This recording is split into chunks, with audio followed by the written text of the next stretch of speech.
yose niririmbira uhoraho, nimuririmbire uhoraho, nimusingize izina rye, nimwamamaze mu miryango yose,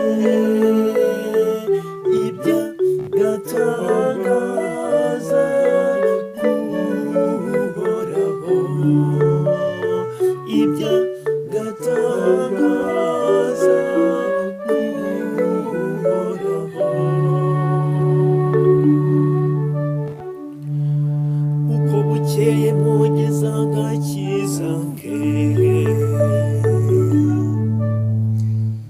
nimwamamaza ikuzo rye mu mahanga, n'ibyiza bye mu miryango yose, nimwamamaze mu miryango yose, iby'agatangaza k'uhoraho, iby'agatangaza k'uhoraho. Nimwegurire uhoraho miryango y'amahanga, nimwegurire uhoraho ikuzo n'ububasha,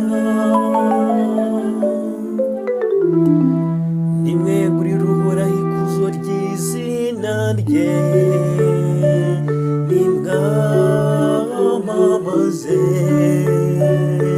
mu miryango yose,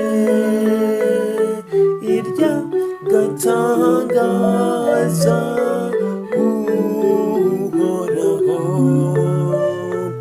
iby'agatangaza k'uhoraho. Nimwunamire uhoraho wisesuyeho ubutagatifu, nimuvuge mu mahanga muti uhoraho ni umwami, imiryango yose icira urubanza rutabera, nimwamamaze mu miryango yose, iby'agatangaza k'uhoraho, iby'agatangaza